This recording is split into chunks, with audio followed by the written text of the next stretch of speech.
విధంగా జగన్మోహన్ రెడ్డి గారు ఏదైతే ప్రజలు మద్యానికి బానిసలు కాకుండా ఆ కుటుంబాలు బాగుండాలన్న ఉద్దేశం పెట్టుకొని కొద్దిగా ప్రైసెస్ పెంచితే ఆర్థిక పరంగా దాన్ని కొనుగోలు చేయకుండా కుటుంబానికి పోషించుకునే విధంగా ఆ డబ్బుని వాళ్ళు సేవ్ చేసుకొని వాళ్ళ కుటుంబాలు బాగుపడతాయి, ఆ వ్యసనాలకు గురి కాకుండా ఉంటారు అన్నటువంటి ఆలోచన చేస్తే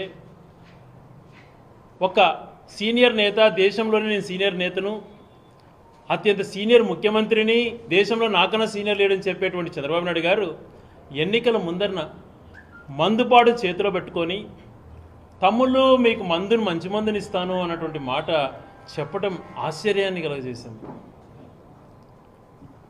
ప్రజల యొక్క వీక్నెస్ని క్యాచ్ చేసుకోవాలనుకున్నాడో లేకపోతే సంసారాలు పాడు చేయాలనుకున్నాడో ప్రజలపైన కక్ష కట్టాడో తెలియదు. కానీ గతంలో ఏ రాజకీయ నాయకుడైనా కూడా మీకు మంచి విద్యనిస్తాం లేదా మీకు మంచి ఆరోగ్యాన్ని అందజేస్తాం అన్నటువంటి విషయాలు చెప్పినటువంటి మనం చూసాం. కానీ బహిరంగ సభలలో నిస్సిగ్గుగా మహిళలు ఉంటారు, అందరూ ఉంటారన్న ఆలోచన చేయకుండా మందు చేత ఇలా పట్టుకొని మీకు మందు అందజేస్తాను అని చేతులు ఊపి చెప్పినటువంటి పరిస్థితి చూసి నిజంగా ఆశ్చర్యం వేసింది. తర్వాత ప్రజలు మ్యాండేట్ ఇచ్చిన తర్వాత మంచి ఆలోచనలు తనకు వస్తాయి అనుకుంటే గతంలో జగన్మోహన్ రెడ్డి గారు ఏదైతే కన్జంప్షన్ తగ్గించి రాష్ట్ర ఆదాయాన్ని పెంచాడు, మరి ఈరోజు తీసుకుంటే కన్జంప్షన్ పెంచాడు. ప్రజలకు ఎక్కువగా బెల్ట్ షాపులు ఇష్టానుసారం ఓపెన్ చేసి ఇష్టానుసారం తాగండి అన్నాడు, రాష్ట్ర ఆదాయం చూస్తే తగ్గింది.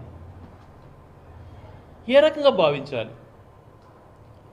సంవత్సర కాలం అయిపోయింది తన ప్రమాణ స్వీకారం చేసి, హామీలు నెరవేర్చలేక ఈరోజు అత్యద్భుతమైనటువంటి సృష్టిస్తానని మాట్లాడించినటువంటి చంద్రబాబు నాయుడు గారు నేను విజనరీ అని చెప్పేటువంటి వ్యక్తి ఏ రకంగా చూసినా రాష్ట్ర ఆదాయం పడిపోయింది, జిఎస్టీ ఆదాయాలు తగ్గిపోయినాయి, సర్వీస్ ట్యాక్సెస్ తగ్గిపోయింది, అదే రిజిస్ట్రేషన్ ఛార్జెస్కి ఏదైతే ప్రభుత్వానికి ఆదాయం రావాలో అది తగ్గిపోయింది.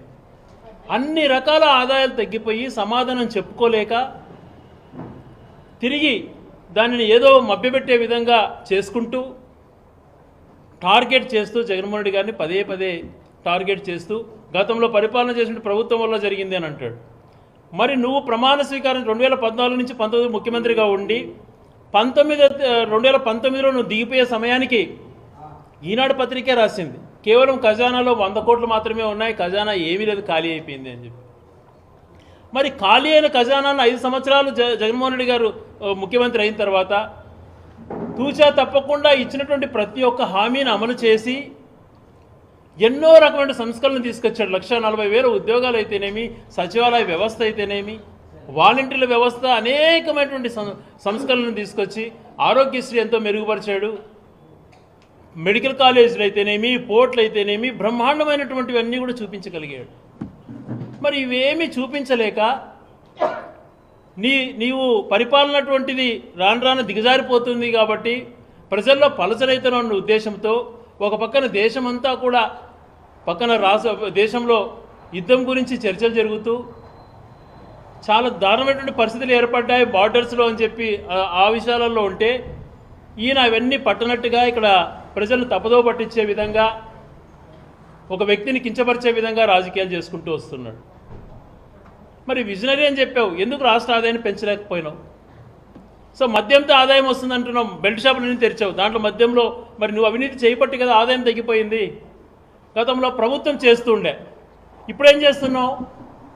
నువ్వే ప్రైవేట్ వాళ్ళకి అప్పచెప్పావు. ఎవరిది అవినీతి? నీదే లేకపోతే గతంలో పరిపాలన చేసినటువంటి వాళ్ళదే? ఒకసారి ఆలోచన చేసుకో. ఇలాగ అన్ని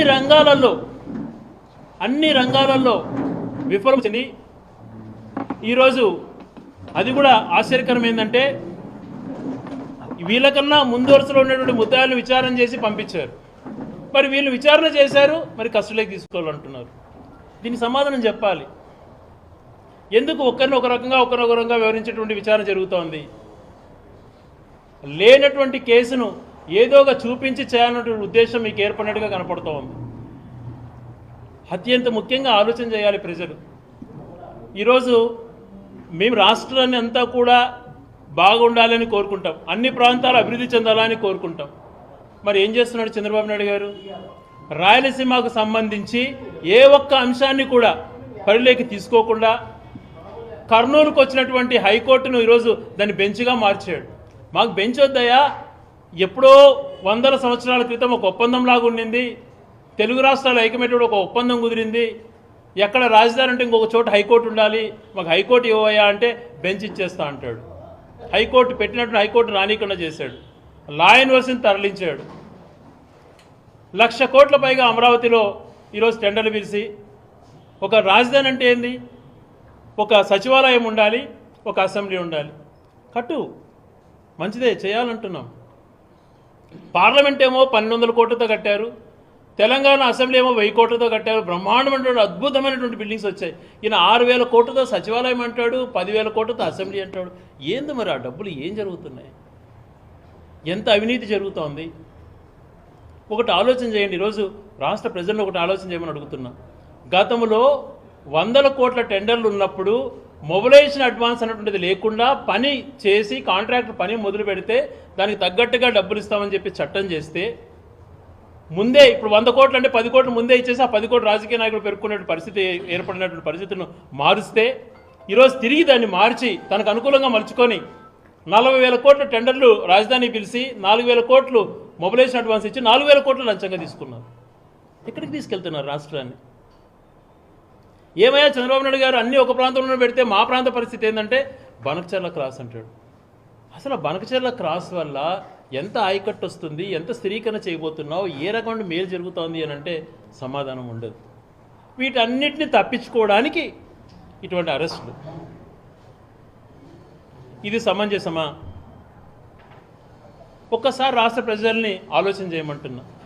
జగన్మోహన్ రెడ్డి గారు ప్రమాణ స్వీకారం చేసినటువంటి 2019 నుంచి 20 సంవత్సరం లోపు తన ప్రమాణ స్వీకారం చేసినటువంటి ఒక సంవత్సరం లోపున అమ్మఒడి ఇచ్చాడు, చేయూత ఇచ్చాడు, డ్వాక్రా రుణాలు మాఫీ ఆసరా చేశాడు, కాపు నేస్తం ఇచ్చాడు, ఫీజు రియంబర్స్మెంట్ 4 కంతులు ఇచ్చాడు, పెన్షన్ డబ్బులు పెంచాడు, కొత్త పెన్షన్లు ఇచ్చాడు, 30 లక్షల మందికి పట్టాలు ఏర్పాటు చేసేటువంటి ప్రణాళిక చేసి మొదలుపెట్టించాడు. కరోనా లాంటి మహమ్మారి వచ్చినా ఇవన్నీ ఒక సంవత్సరంలో చేశాడు. మరి నువ్వు సంవత్సరమైంది ప్రమాణ స్వీకారం చేసి, ఒక పెన్షన్ తప్పితే వేరే అవి కూడా కొత్త పెన్షన్లు ఇవ్వలేదు, అన్నీ అమలు చేశాను అంటాడు. అమ్మఒడి ఏమైందంటే జూన్కి ఇస్తా, మేకి ఇస్తా, మార్చికి ఇస్తా, పొడిగించుకుంటా పోతున్నాడు. ఒక సంవత్సరం ప్రజలకు చెందాల్సినటువంటి అన్ని పథకాలు ఎగరగొట్టాడు, మోసం చేశాడు. మహిళలకు రావాల్సినటువంటి చేయూత రాకపోయి, అమ్మఒడి రాకపోయి, ఈ సంవత్సరం కాపు నేస్తం రాకపోయి, ఏమీ రాకపోయి, కొత్త పెన్షన్లు రాకపోయి, ఈ మోసం చేసినట్టు కాదా? ఇన్ని రకాల మోసపూరితమైనటువంటి కుట్రవంతమైనటువంటి పాలన కొనసాగిస్తూ ఏదో జరిగిపోయింది అనేటువంటి భ్రమను సృష్టించడానికి పదే పదే జగన్మోహన్ రెడ్డి గారి పైన నిందలేయాలనేటువంటి ఆలోచనతో చేసుకుంటూ వస్తున్నావు.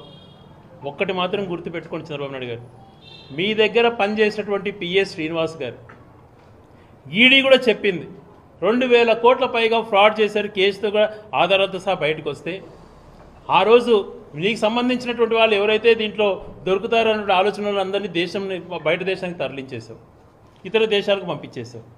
నువ్వు అధికారంలోకి వస్తానే మళ్ళీ వాళ్ళు పిలిపించుకొని కీలకమైన పదవుల్లో పెట్టావు.